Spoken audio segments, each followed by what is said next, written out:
Om Shanti 25 August 2026 प्रातः मुरली बाबा कहते मीठे बच्चे बाबा एवं संपत्ति को मने पकाइबा द्वारा तुमर आमदानी हेबा सहित सुस्थ मध्य रहुछ। तुमे अमर होई जाउछ। बाबा एवं संपत्ति को मने पकाइबा द्वारा तुमर आमदानी हेबा सहित सुस्थ मध्य रहुछ। तुमे अमर होई जाउछ। प्रश्न हृदय को शुद्ध करिबार सहज उपाय कौन? हृदय को शुद्ध करिबार सहज उपाय कौन? उत्तर जेउठी भी रहिले मध्य ट्रस्टी होई रुह। सर्वदा भाव जे मु शिव बाबांक भंडाररू खाउछि। शिव बाबांक भंडाररू भोजन कलाबालांकर हृदय शुद्ध होइथाय। प्रवृत्ति रे रही जदि श्रीमत अनुजाई ट्रस्टी होई रहिबो तेबे ताहा मध्य शिव बाबांकर भंडारा अर्थात रोषेई घर अटे। एहा हेला मनरे समर्पण। ओम शांति। जन्म जन्मांतर धरी अधा कल्प पिलामाने सत्संग करिछंती। साधु संत पंडित आदि सबु मनुष्य मानकर सत्संग होइथाय, किंतु एहा कौनसी मनुष्यंकर सत्संग नुहे। एहाको आत्मिक सत्संग कुहा जाउछि। सुप्रीम आत्मा आत्मा मानक सहित रुहुरिहान अर्थात सत्संग करुछंती। एठारे तुमी कौनसी मनुष्य ठारू शुणुनाह, देवतांक ठारू मध्य शुणुनाह। एठारे तुमी भगवान ठारू शुणुछ। भगवान को सर्वदा निराकार बोली कुहा जाए ओ भगवान सेतेबेले आसी थांती जेतेबेले पिला मानंकु भगवान भगवती कराइबा पाई पाठ पढ़ाइबाकू पड़े। भगवान ओ भगवतीर पद एकमात्र भगवान को व्यतीत आउ केही देई पारिबे नाही। तुमे संतान माने जानिछ कल्प कल्प संगम युग हेले निराकार भगवान आसी आमको ज्ञान देई थांती। एकथा केवल तुमे ही बुझुछ, अन्य माने बुझिबा पाई एहा बहुत कठिन। शिव बाबा आसुछंती निश्चय, किंतु तांको बदलरे श्रीकृष्ण को गीतार भगवान बोली कहि देइछंती। तेणु निश्चय समस्तंको बुद्धि रे मनुष्य शरीर ही आसुथिबो। तुमे ही दैवी गुणधारी थिल ओ एबे आसुरी गुणधारी होई जाइछ। पुणी एबे दैवी गुणधारी हेउछ। दैवी गुणधारी को ईश्वरीय संप्रदाय एवं आसुरिक गुणधारी को असुर संप्रदाय बोली कुहा जाइथाय। एबे निराकार बाबा निराकार संप्रदाय अर्थात आत्मा मानक पाठ पढ़ाउछंती। सेथिपाई ईश्वरीय संप्रदाय अथवा आत्मिक संप्रदाय कुहा जाउछि। जहाँको आत्मिक बाबा आसी पाठ पढ़ाउछंती। एबे तुमे आत्म अभिमानी हेउछ। आमे आत्मा अटु, बाबा आमको पाठ पढ़ाउछंती। कहउछंती मते मने पकाइले तुमर विकर्म विनाश हेबो। बाबा आत्मा मानको ही पाठ पढ़ाउछंती। सी ही नॉलेजफुल अटंती और ऋषि मुनि आदि तो समस्ते नेति नेति कहउछंती। अर्थात आमे आत्मा को जानी नाहु। ज्ञानर सागर सम्मुख को न आसिले ज्ञान किपरि बुझाइबे? एहा भल भावरे बुझिबार कथा। आमको कौनसी मनुष्य पाठ पढ़ाउ नाहंती। आमको बाबा पढ़ाउछंती। से अविनाशी पिता निराकार अटंती। एकथा मध्य पिला मानकु बुझा जाइछि। साकार और निराकार दुई जन पिता प्रत्येकंकर अछंती। जणे आत्मार ओ आउ जणे शरीरर। आत्मिक बाबा ही आसी आत्मा मानकु पावन कराउछंती। तुमे जानिछ जे आमे पावन थिलु, पतित हेलु, पुणी पतितरु पावन किपरि हेउछु? चित्र मध्य सम्मुखरे रहिछि। बाबा राय देउछंती जे घड़ी को घड़ी चक्र सम्मुखरे जाई बसिले बुद्धि रे समस्त ज्ञान आसीजिवो। जे आमे एबे संगम जुगरे बसिछु ଓ ଅନ୍ୟମାନେ ନିଜକୁ କଳି ଯୁଗରେ ଅଛନ୍ତି ବୋଲି ଭାବୁଛନ୍ତି। କଳି ଯୁଗକୁ ଘୋର ଅନ୍ଧକାର କୁହାଯାଇଥାଏ। ଏବେ ତୁମେ ସଙ୍ଗମ ଯୁଗରେ ଅଛ। ଏବେ ତୁମକୁ ଜ୍ଞାନର ଆଲୋକ ମିଳୁଛି। ସତ୍ୟ ଯୁଗରେ ପୁଣି ତୁମକୁ ଏହି ଜ୍ଞାନ ମିଳିବ ନାହିଁ। ବାବା ଆସିଲେ ହିଁ ଘୋର ଆଲୋକ ଆସିଥାଏ। ଏହି ସଙ୍ଗମ ଯୁଗ ହେଉଛି ହିଁ କଲ୍ୟାଣକାରୀ ଯୁଗ। ଏହି ଯୁଗ ପରି ଅନ୍ୟ କୌଣସି ଯୁଗ ହେବ ହିଁ ନାହିଁ। ଯେତେବେଳେ କି ବାବା ଆସୁଛନ୍ତି, ସତ୍ୟ ଯୁଗକୁ କଲ୍ୟାଣକାରୀ ଯୁଗ କୁହାଯିବ ନାହିଁ। ସେଠାରେ କାହାର କଲ୍ୟାଣ ହୁଏ ନାହିଁ। କଲ୍ୟାଣ ତ ସଙ୍ଗମ ଯୁଗରେ ହିଁ ହୋଇଥାଏ। ସତ୍ୟ ଯୁଗରେ ତ ସମସ୍ତେ କଲ୍ୟାଣରେ ଥାଆନ୍ତି। ସଙ୍ଗମ ଯୁଗରେ ଏହି କଳି ଯୁଗକୁ ସତ୍ୟ ଯୁଗ ଅର୍ଥାତ୍ କଲ୍ୟାଣକାରୀ କରାଉଛନ୍ତି। ତେଣୁ ଏବେ ଦେଖ ତୁମର କେତେ କଲ୍ୟାଣ ହେଉଛି। କେବଳ ବାବା ଏବଂ ସମ୍ପତ୍ତିକୁ ସ୍ମରଣ କରିବା ଦ୍ୱାରା ତୁମର କେତେ ଆମଦାନୀ ହେଉଛି। ରୋଜଗାରକୁ ରୋଜଗାର ହେଉଛି ଓ ସୁସ୍ଥକୁ ସୁସ୍ଥ ମଧ୍ୟ ରହୁଛ। ତୁମର ଜୀବନ ଅମର ହେଉଛି। ତୁମର କେବେ ଅକାଳ ମୃତ୍ୟୁ ହେବ ନାହିଁ। ତେଣୁ ପିଲାମାନେ କେତେ ଖୁସି ହେବା ଦରକାର, କାହିଁକି ନା ତୁମ ବୁଦ୍ଧିରେ ସବୁ ଜ୍ଞାନ ଭରପୁର ହୋଇ ରହିଛି।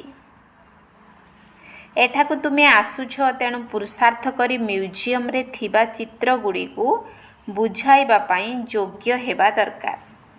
ନିଜକୁ ଯୋଗ୍ୟ କରାଇବା ପାଇଁ 7-8 ଦିନ ବସି ଶିଖ। ଅଭ୍ୟାସ ହୋଇଗଲେ ତୁରନ୍ତ ଯାଇ ସେବା କର। ସେବା କରି ପୁଣି ଫେରି ଆସ। ଏହାକୁ ଶିଖିବା ତ ବହୁତ ସହଜ। ଚିତ୍ରକୁ ସମ୍ମୁଖରେ ଦେଖିବା ମାତ୍ରେ ହିଁ ବୁଦ୍ଧିରେ ଆସିଯାଉଛି ଯେ ଆମେ ସଙ୍ଗମ ଯୁଗରେ ବସିଛୁ। ଆଜିର ଦୁନିଆରେ ବହୁତ ମନୁଷ୍ୟ ରହିଛନ୍ତି, କାଲି ବହୁତ ଅଳ୍ପ ସଂଖ୍ୟକ ରହିବେ। ଏତେ ସବୁ ମନୁଷ୍ୟମାନେ ଘରକୁ ବାହୁଡ଼ି ଯିବେ। ଏବେ ବାବା ସ୍ୱୟଂ ଆସିଛନ୍ତି। ପିଲାମାନଙ୍କର କେତେ ଇଜ୍ଜତ ରଖୁଛନ୍ତି। ଦୂର ଦେଶର ବାସିନ୍ଦା ପରଦେଶକୁ ଆସିଛନ୍ତି। ରାବଣର ଦେଶ ପରଦେଶ ଅଟେ ନା। ରାମଙ୍କ ଦେଶରେ ତ କେବେ ରାବଣ ଆସିପାରିବ ନାହିଁ। ଏହା ଉପରେ ଏକ କାହାଣୀ ଅଥବା କଥା ମଧ୍ୟ ଶୁଣାଇଥାନ୍ତି। ଯେଉଁ କଥା ଶୁଣାଉଛନ୍ତି ସେ ସବୁ ହେଉଛି କାହାଣୀ। ନା କାହାଣୀରେ କୌଣସି ସାରମର୍ମ ଅଛି ନା ଉପନ୍ୟାସରେ। ଉପନ୍ୟାସ ବି କେତେ ଢେର ବିକ୍ରି ହେଉଛି। କେବଳ ନୋଭେଲ୍ସ ଅର୍ଥାତ୍ ଉପନ୍ୟାସ ବିକ୍ରି କରି ଲକ୍ଷପତି ହୋଇଯାଉଛନ୍ତି। ଏବେ ତୁମ ପିଲାମାନଙ୍କର ପାଳନା ବାବାଙ୍କ ହାତରେ ହେଉଛି। ବାସ୍ ତୁମ ସହିତ ଖାଇବୁ ଅର୍ଥାତ୍ ତୁମ ଭଣ୍ଡାରରୁ ଖାଇବୁ। ତୁମର ସମସ୍ତ ପାଳନା ତ ଏହିଠାରେ ହିଁ ହେଉଛି। ଯେଉଁମାନେ ସମର୍ପଣ ହୋଇଛନ୍ତି ତାଙ୍କର ପାଳନା ତ ହେଉଛି, କିନ୍ତୁ ଯିଏ ମନରେ ବି ଭାବୁଛନ୍ତି ଯେ ସବୁ କିଛି ଈଶ୍ୱରଙ୍କର ଅର୍ଥାତ୍ ବାବାଙ୍କର, ମୁଁ ନିମିତ୍ତ, ମୁଁ ଶ୍ରୀମତରେ ଚାଲି ଖର୍ଚ୍ଚ ଆଦି କରୁଛି, ଏହିପରି ଯିଏ ଭାବୁଛନ୍ତି ସିଏ ମଧ୍ୟ ଶିବ ବାବାଙ୍କ ଭଣ୍ଡାରରୁ ଖାଉଛନ୍ତି। ଶିବ ବାବାଙ୍କ ଭଣ୍ଡାରରୁ ଖାଇବା ଦ୍ୱାରା ହୃଦୟ ଶୁଦ୍ଧ ହୋଇଥାଏ। ଏପରି ନୁହେଁ ଯେ ସିଏ ଶିବ ବାବାଙ୍କ ଭଣ୍ଡାରରୁ ଖାଉନାହାନ୍ତି। ବାବାଙ୍କ ନିର୍ଦ୍ଦେଶରେ ଚାଲୁଥିବା ପିଲାମାନେ ମଧ୍ୟ ଯେପରି ବାବାଙ୍କ ଭଣ୍ଡାରରୁ ହିଁ ଖାଉଛନ୍ତି। ଯେଉଁ ଭଣ୍ଡାରରୁ ଖାଇଲେ ସେ ଭଣ୍ଡାର ଭରପୁର, କାଳକଣ୍ଟକ ଦୂର। ଏହାପରେ ତୁମର କେବେ ବି ଅକାଳ ମୃତ୍ୟୁ ହେବ ନାହିଁ। ବର୍ତ୍ତମାନ ହିଁ ଶିବ ବାବା ଆସୁଛନ୍ତି। ତାଙ୍କର ମହିମା ବି ଗାନ କରାଯାଉଛି। ଶିବ ଜୟନ୍ତୀ ମଧ୍ୟ ପାଳନ କରୁଛନ୍ତି। କିନ୍ତୁ ତାଙ୍କର ଭଣ୍ଡାରା କିପରି ହୋଇଥାଏ ଏକଥା କେହି ବି ଜାଣିନାହାନ୍ତି। ବାବା ମଧ୍ୟ ପ୍ରତ୍ୟକ୍ଷରେ ଆସୁଛନ୍ତି ନା। ଯେଉଁ ସନ୍ତାନମାନେ ବି ଆସୁଛନ୍ତି ତାଙ୍କୁ ଶିବ ବାବାଙ୍କ ଭଣ୍ଡାରରୁ ଖାଦ୍ୟ ମିଳୁଛି। ଆଚ୍ଛା, ପୁରୁଷମାନେ ଯଦି ସମର୍ପଣ ହେଲେ ତ ଠିକ୍ ଅଛି। ଯଦି ସିଏ ସମର୍ପଣ ହେବେ ନାହିଁ, ତେବେ ମାତାମାନେ କ'ଣ କରିବେ? କାହିଁକି ନା ରୋଜଗାର ହେଉଛି ସ୍ୱାମୀର, ସିଏ ତ ସମର୍ପଣ ହେଉନାହାନ୍ତି। ସ୍ୱାମୀ ଆମଦାନୀ କଲେ ହିଁ ତ ସ୍ତ୍ରୀ ଖାଇବ ନା। ହଁ, ଉଭୟ ସମର୍ପଣ ହେଲେ ଶିବ ବାବାଙ୍କ ଭଣ୍ଡାରରୁ ପାଳନା ହୋଇପାରିବ। ଏହି କଥା ବାବା ପିଲାମାନଙ୍କୁ ଭଲ ଭାବରେ ବୁଝାଉଛନ୍ତି। ବୁଦ୍ଧିରେ ରଖିବାକୁ ହେବ ଯେ ଆମେ ବାବାଙ୍କ ପାଖରେ ବସିଛୁ ଯେ ପର୍ଯ୍ୟନ୍ତ କର୍ମାତୀତ ଅବସ୍ଥା ନ ହୋଇଛି। ଦିନକୁ ଦିନ ଆମେ ନିଜର ସ୍ୱରାଜ୍ୟର ନିକଟତର ହେଉଛୁ। ସମୟ ବିତି ଚାଲିଛି, ତୁମେ ନିକଟତର ହୋଇ ଚାଲିଛ। ସତ୍ୟଯୁଗର ପ୍ରଥମ ବର୍ଷ ହେବାକୁ ଏବେ କେତେ ବର୍ଷ ବାକି ଅଛି ବୋଲି କୁହାଯିବ? ଏବେ ଆମେ କେତେ ନିକଟତର ହୋଇଗଲୁଣି। ବାବା କହୁଛନ୍ତି, ପିଲାମାନେ, ଏବେ ତୁମର 84 ଜନ୍ମର ଚକ୍ର ସମ୍ପୂର୍ଣ୍ଣ ହେବାକୁ ଯାଉଛି। ତୁମେ ଏବେ 84 ଜନ୍ମର ଚକ୍ରକୁ ଜାଣିଛ। ଚକ୍ରକୁ ଦେଖିବା ମାତ୍ରେ ହିଁ କହିବ ଯେ ଏବେ ଆମେ ସଙ୍ଗମ ଯୁଗରେ ଅଛୁ। ଏପଟେ କଳି ଯୁଗ, ସେପଟେ ସତ୍ୟ ଯୁଗ। କାଲି ଆମେ ନିଜ ସୁଖଧାମରେ ଥିବା। ଏକଥା ଦୁନିଆ ଜାଣିନାହିଁ। ସେମାନେ ଅତି ଘୋର ଅନ୍ଧକାରରେ ଅଛନ୍ତି। ତୁମ ସନ୍ତାନମାନଙ୍କୁ ବହୁତ ଖୁସି ହେବା ଦରକାର। ଅବିନାଶୀ ବାବାଙ୍କ ଠାରୁ ଆମେ 21 ଜନ୍ମ ପାଇଁ ରୋଜଗାର କରୁଛୁ। ସର୍ବଦା ସୁଖର ସମ୍ପତ୍ତି ପାଉଛୁ। ଏହି ଖୁସି ରହୁଛି। ସ୍ୱର୍ଗବାସୀ ହେବା ଏହା ତୁମର ଭାଗ୍ୟରେ ହିଁ ଅଛି। ସ୍ୱର୍ଗ ଏକ ଆଶ୍ଚର୍ଯ୍ୟଜନକ ଜିନିଷ। ଯେପରି 7ଟି ସପ୍ତାଶ୍ଚର୍ଯ୍ୟ ଦେଖାଇଥାନ୍ତି ନା, ଏହା ତ ସବୁଠାରୁ ବଡ଼ ଆଶ୍ଚର୍ଯ୍ୟ। ଏହି ଆଶ୍ଚର୍ଯ୍ୟଜନକ ସ୍ୱର୍ଗର ଚିତ୍ର ମଧ୍ୟ ରହିଛି। ଏହି ଲକ୍ଷ୍ମୀନାରାୟଣ ସ୍ୱର୍ଗର ମାଲିକ ଥିଲେ। ସେଥିପାଇଁ ବାବା ଲେଖିଥିଲେ, ଉପରେ ସୂର୍ଯ୍ୟବଂଶୀ ଓ ତଳେ ଚନ୍ଦ୍ରବଂଶୀଙ୍କର ଲେଖିଲେ ଅଧା କଳ୍ପ ପୂରା ହୋଇଯିବ। ସୂର୍ଯ୍ୟବଂଶୀ ଚନ୍ଦ୍ରବଂଶୀ ପ୍ରତ୍ୟେକ 1250 ବର୍ଷ। ତେବେ ତ ପୁଣି ଲକ୍ଷ ଲକ୍ଷ ବର୍ଷର କଥା ହିଁ ଉଡ଼ିଯିବ। ସେଠାରେ ଅର୍ଥାତ୍ ଦୁନିଆରେ ବାହୁବଳରେ କେତେ ଖର୍ଚ୍ଚ ହେଉଛି। ଏଠାରେ ଆରମ୍ଭରୁ ଶେଷ ପର୍ଯ୍ୟନ୍ତ କିଛି ହେଲେ ଖର୍ଚ୍ଚ ହେଉନାହିଁ। ଏହା ହେଉଛି ବାବା ଓ ପିଲାମାନଙ୍କ ମଧ୍ୟରେ ସମ୍ବନ୍ଧର ହିସାବ। ଖର୍ଚ୍ଚର କଥା ହିଁ ନାହିଁ। ଏଠାରେ ପିଲାମାନେ ଆସି ସତେଜ ହୁଅନ୍ତୁ, ସେଥିପାଇଁ ଘର ଆଦି ତିଆରି କରୁଛନ୍ତି। ଏହା ପିଲାମାନଙ୍କର ହିଁ ପଇସା। ପୁଣି ଏହି କଳିଯୁଗର ଅନେକ ଦିନ ବିତିଗଲାଣି। ବାକି ଅଳ୍ପ ଦିନ ରହିଛି। ଖର୍ଚ୍ଚ କିଛି ହେଲେ ବି ନାହିଁ। ତୁମେ ବିନା କଉଡ଼ି ଖର୍ଚ୍ଚରେ ଜୀବନ ମୁକ୍ତି ପାଉଛ। ଏଥିରେ କେବଳ ମେହନତର କଥା ରହିଛି। ଭଗବାନଙ୍କୁ ତ ସବୁ ଭକ୍ତମାନେ ସ୍ମରଣ କରୁଛନ୍ତି, କିନ୍ତୁ ଏକଥା ଜାଣିନାହାନ୍ତି ଯେ ଭଗବାନ କିଏ। ଭଗବାନଙ୍କୁ ନ ଜାଣିବା କାରଣରୁ ବହୁତଙ୍କୁ ଭଗବାନ ବୋଲି ମାନି ନେଉଛନ୍ତି। ଏବେ ତୁମ ସନ୍ତାନମାନଙ୍କୁ ସତ୍ୟ ବାବାଙ୍କର ପରିଚୟ ଦେବାକୁ ହେବ। ପିଲାମାନଙ୍କର ଅସରନ୍ତି ଖୁସି ରହିବା ଦରକାର। ବେହଦ୍ର ବାବା ଆମକୁ ସ୍ୱର୍ଗର ମାଲିକ କରାଇବା ପାଇଁ ପାଠ ପଢ଼ାଉଛନ୍ତି। ବାବା ଆସି ସ୍ୱର୍ଗର ସ୍ଥାପନା ଓ ନର୍କର ବିନାଶ କରାଉଛନ୍ତି। ସେଥିପାଇଁ ମହାଭାରତ ଲଢ଼େଇ ମଧ୍ୟ ସାଥିରେ ରହିଛି। ପ୍ରତ୍ୟେକ 5000 ବର୍ଷରେ ଥରେ ଏହି ଚକ୍ର ଘୁରୁଛି। ବାବା ମଧ୍ୟ କଳ୍ପ କଳ୍ପ ପ୍ରତ୍ୟେକ କଳ୍ପର ସଙ୍ଗମ ଯୁଗରେ ଆସୁଛନ୍ତି। ଗୀତାରେ ସେମାନେ ପୁଣି ଯୁଗେ ଯୁଗେ ଲେଖିଦେଇଛନ୍ତି। ସେଥିରେ ପୁଣି 5ଟି ଯୁଗ ରହିଛି। ତେବେ 5 ଥର ଆସିବେ। ପୁଣି 24 ଅବତାର, ଅମୁକ ଅବତାର କାହିଁକି ଲେଖିଛନ୍ତି? ମନୁଷ୍ୟମାନେ କେତେ ଯଜ୍ଞ, ତପ, ତୀର୍ଥ ଆଦି କରୁଛନ୍ତି। ଭାବୁଛନ୍ତି ଏସବୁ ଭଗବାନଙ୍କ ସହିତ ମିଶିବାର ରାସ୍ତା। କିନ୍ତୁ ଭଗବାନଙ୍କ ପାଖକୁ ତ କେହି ହେଲେ ବି ଯାଇପାରିବେ ନାହିଁ। ଅଧା କଳ୍ପ କେତେ ମୁଣ୍ଡ ପିଟୁଛନ୍ତି। ଜନ୍ମ ଜନ୍ମାନ୍ତର ଚକ୍ର ଲଗାଇଲେ, ଏସବୁ କଲେ, ତଥାପି ବି ବାବା ମିଳିଲେ ନାହିଁ। ଏବେ ବାବା ତୁମ ସନ୍ତାନମାନଙ୍କର କେତେ ନିକଟରେ ଅଛନ୍ତି। ତୁମ ସହିତ କଥା ହୋଇ ତୁମକୁ ବୁଝାଉଛନ୍ତି। ତୁମେ ଜାଣିଛ ଯେ କଳ୍ପ କଳ୍ପ ଆମେ ଏହିପରି ମିଶୁଛୁ। ଯାହା କିଛି ବିତିଗଲା, ପୁଣି କଳ୍ପ କଳ୍ପ ହେବ। ଏହି ଦାଦା ପୁଣି ଅଳଙ୍କାର ବ୍ୟବସାୟୀ ହେବେ। ତାଙ୍କ ମଧ୍ୟରେ ବାବା ପୁଣି ପ୍ରବେଶ କରିବେ। ସେହି ସନ୍ତାନମାନେ ଆସି ପୁନର୍ବାର ବାବାଙ୍କର ହେବେ ଓ ପୁନର୍ବାର ସ୍ୱର୍ଗର ସମ୍ପତ୍ତି ନେବେ। ବାବାଙ୍କର ତୁମ ପିଲାମାନଙ୍କ ସହିତ ଏହି ଅନାଦି ଅବିନାଶୀ ଅଭିନୟ କଳ୍ପ କଳ୍ପ ଏହିପରି ପୁନରାବୃତ୍ତି ହୋଇ ଚାଲିଛି। ଆଚ୍ଛା, ମିଠା ମିଠା ଶିକିଲଧି ସନ୍ତାନମାନଙ୍କ ପ୍ରତି ମାତା ପିତା ବାପଦାଦାଙ୍କର ମଧୁର ସ୍ନେହଭରା ସ୍ମୃତି ଏବଂ ସୁପ୍ରଭାତ। ଆତ୍ମିକ ପିତାଙ୍କର ଆତ୍ମିକ ସନ୍ତାନମାନଙ୍କୁ ନମସ୍ତେ। ଆତ୍ମିକ ସନ୍ତାନମାନଙ୍କର ଆତ୍ମିକ ବାପଦାଦାଙ୍କୁ नमस्ते नमस्ते नमस्ते सुप्रभात।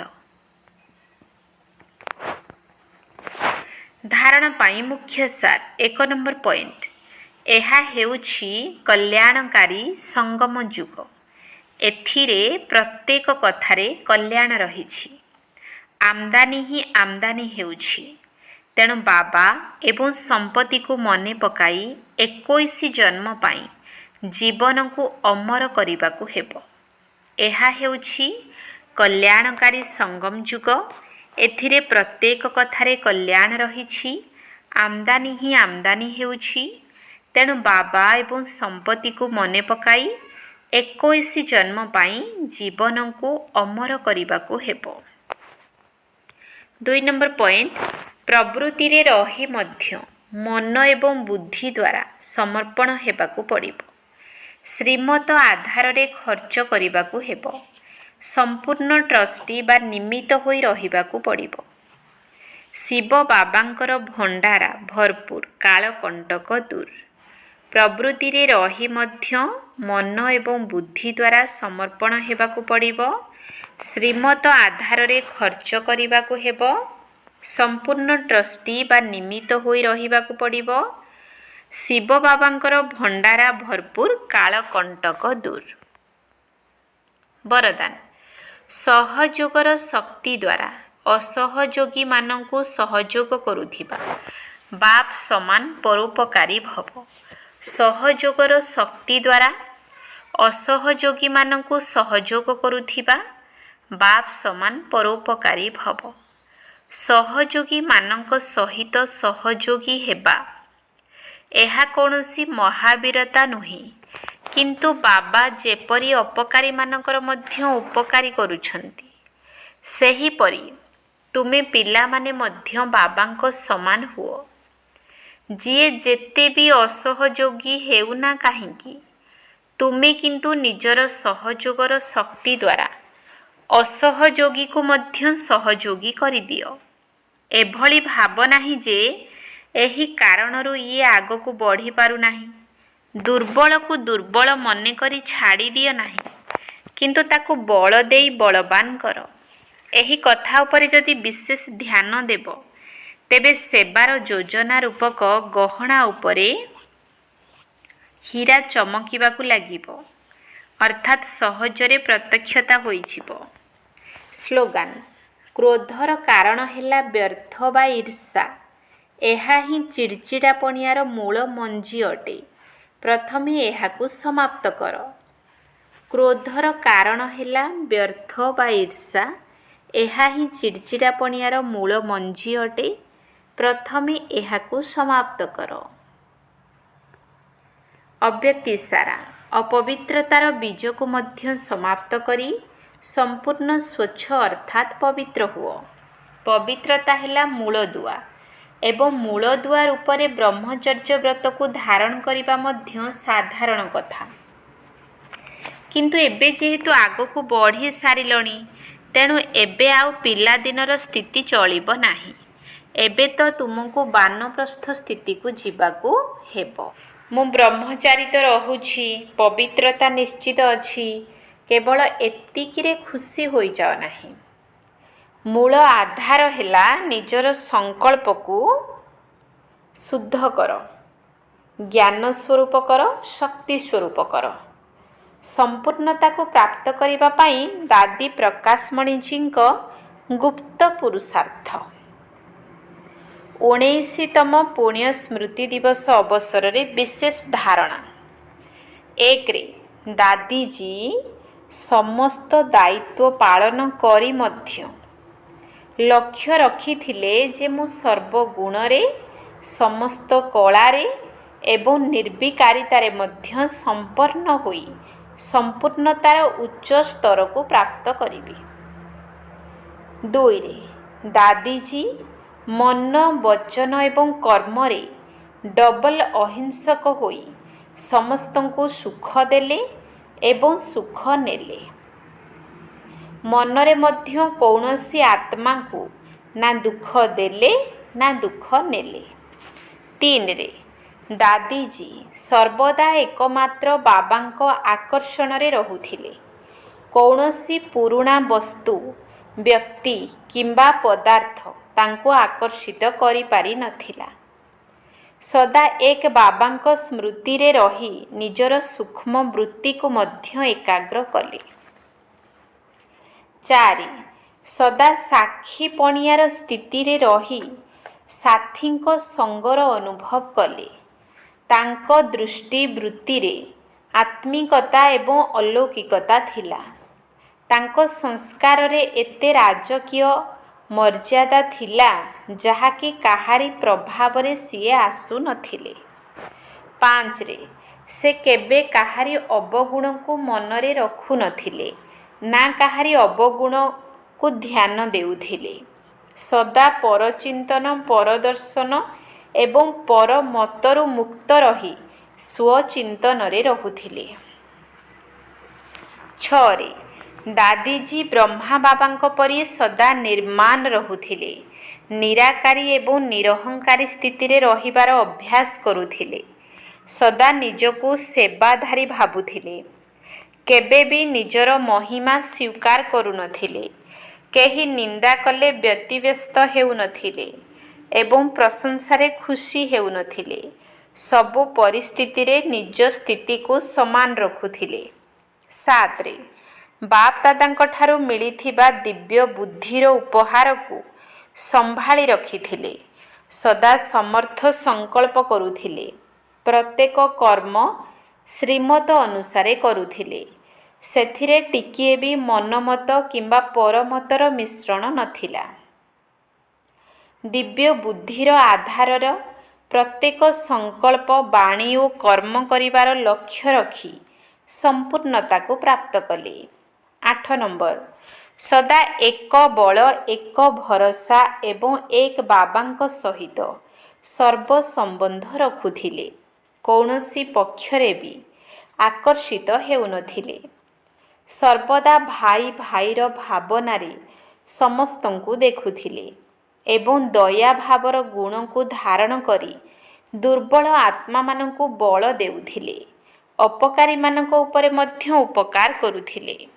9 ନମ୍ବର, ପ୍ରତ୍ୟେକ ଛୋଟ ବଡ଼ ପରିସ୍ଥିତିକୁ ବାବାଙ୍କ ସ୍ମୃତିରେ ରହି ଅତିକ୍ରମ କରୁଥିଲେ। କୌଣସି ଦୃଶ୍ୟକୁ ଦେଖି କାହିଁକି କ'ଣ ପ୍ରଶ୍ନରେ ନ ଯାଇ ସଦା ସାକ୍ଷୀ ଭାବ ଧାରଣ କରି ହର୍ଷିତ ରହୁଥିଲେ। 10 ନମ୍ବର, ତାଙ୍କର ପ୍ରତ୍ୟେକ କଥାରେ ରାଜକୀୟ ଗରିମା ପ୍ରକାଶ ପାଉଥିଲା। ତାଙ୍କର କୌଣସି କଥା ସାଧାରଣ ନଥିଲା। ତାଙ୍କ ମୁଖରୁ ସେହି କଥା ବାହାରୁଥିଲା ଯାହା ହେବାକୁ ଥିଲା। ଏପରି ସିଦ୍ଧ ସ୍ୱରୂପ ଆତ୍ମାଙ୍କ ସଂକଳ୍ପ ମଧ୍ୟ ସିଦ୍ଧ ହେଉଥିବା କାରଣରୁ ସେ ସହଜରେ ସମ୍ପୂର୍ଣ୍ଣତାକୁ ପ୍ରାପ୍ତ କରିଲେ। ଓମ୍ ଶାନ୍ତି।